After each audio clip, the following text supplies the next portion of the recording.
नमस्कार दोस्तों। बिहार शिक्षक भर्ती जो आई थी अभी तक उसमें ये क्लियर नहीं हो पाया है कि डीएलएड बीएड वालों को 1 to 5 में रखा जाएगा या एलिमिनेट कर दिया जाएगा। अभी आप लोग देख रहे होंगे बिहार सरकार की तरफ से सुप्रीम कोर्ट का रुख अपनाया गया है। क्या कुछ वहां से बीएड वालों को न्याय मिलेगा, क्या उनको रखा जाएगा, नहीं रखा जाएगा? और इसी मुद्दे पर बात करने के लिए हम अभी रहमांशु सर के पास आए हैं। सबसे पहले सर स्वागत है आपका। बहुत बहुत धन्यवाद सर। अभी तक शिक्षक भर्ती की ये कंफ्यूजन अभी तक दूर नहीं हो पाई है सर। परीक्षा हो गया, रिजल्ट तक आने वाला है, आंसर की भी जारी कर दिया गया, लेकिन ये जो कंफ्यूजन है कि क्या बीएड सहित या बीएड रहित, क्या कुछ होने का सर? देखिए, इसके लिए तो सरकार कोर्ट में, सुप्रीम कोर्ट में, हाई कोर्ट में गई थी। केस जो है खारिज हो गया, तो फिर ये लोग एसएलपी लेके गए हुए हैं सुप्रीम कोर्ट में। तो अब ऐसे कंडीशन में जो ऑलरेडी डिसीजन सुप्रीम कोर्ट ने दे रखा है 11 अगस्त वाला, जो उनका अपना डिसीजन था 2023 वाला, जिसमें उन्होंने क्लियर रूप से कहा था कि भाई डीएलएड वालों को हम बाहर करते हैं, बीएड वालों को शामिल नहीं करेंगे उसमें। लेकिन कई राज्य उसके लिए गए, तो कई राज्यों को उसने छूट दिया। छूट का अलग अलग आधार था। तो कायदे से उसी समय जो है बिहार राज्य चली जाती है, अगर 11 के बाद 12, 13, 14, 15 अगस्त, तो हो सकता था कुछ डिसीजन ऊपर नीचे हो सकता था। लेकिन इन्होंने उस समय कुछ भी नहीं किया, विलंब कर दिया कुछ। हाँ, विलंब ने कर दिया। और प्लस जो है अपना एग्जाम इन्होंने कंडक्ट कराया। एग्जाम के बाद उन्होंने घोषित कर दिया कि हम रिजल्ट भी देंगे। और जब रिजल्ट देने की बात आई तो फिर जो है ये सीसेट पे कुछ दिन इसको टाले। फिर उन्होंने कहा कि जो ऐसे बीएड के अभ्यर्थी हैं जिनके पास डीएलएड की डिग्री है, तो वो भी लाके अपना जो है वो जाके हैं जमा कर सकते हैं। तो सारे के सारे बीएड वाले अभ्यर्थी जो 1 से 5 तक का फॉर्म भरे थे, वो अपना जाके डीएलएड वाला जो भी उनके पास डॉक्यूमेंट्स है जाके उन्होंने जमा किया। यानी कहीं ना कहीं बीपीएससी ने इस बात को क्लियर कर दिया कि हम जो है डीएलएड वालों को प्राथमिकता देंगे। और फिर उन्होंने कहा कि जब कोर्ट फाइनल कर देगी उसके बाद हम डिसाइड करेंगे कि बीएड वालों को हम शामिल करें कि बीएड वालों को हम शामिल ना करें। अब जब ये काम करना था तो 24 अगस्त 25 अगस्त एग्जाम लिया, उसके बाद ये कर सकते थे, लेकिन उन्होंने नहीं किया। फिर 18-20 सितंबर के बाद ये हाई कोर्ट में 25 सितंबर को गए।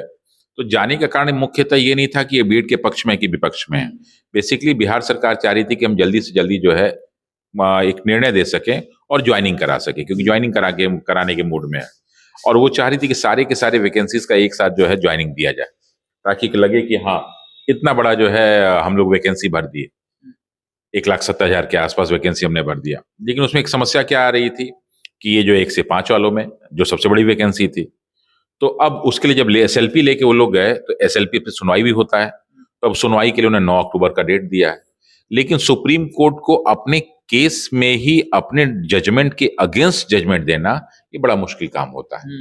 तो इसलिए जो है चांसेस थोड़े से कम नजर आ रहे हैं।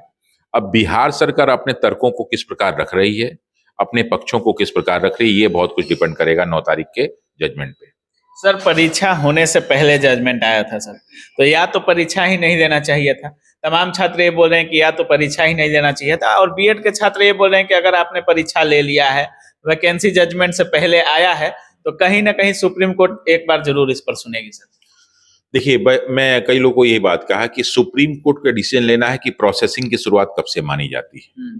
क्या जब जो है नोटिफिकेशन निकलता है तब से मानी जाती है, या फिर जब एग्जाम हो जाता है या एडमिट कार्ड जारी हो जाता है कब से? तो 9 तारीख को सुप्रीम कोर्ट ये भी डिसाइड करेगी बिल्कुल बिल्कुल कि हम ये मानते हैं कि नहीं मानते हैं। अगर वो एक बार डिसाइड कर दे कि प्रोसेसिंग की शुरुआत कब से मानी जाती है, तो ये आने वाले सभी भी जो है राज्य के एग्जाम के लिए एक नजीर बन जाएगी। तो फिर सब लोग उसको मानेंगे। अभी सुप्रीम कोर्ट ने कोई क्लियर कट इस तरह का डिसीजन दिया ही नहीं है।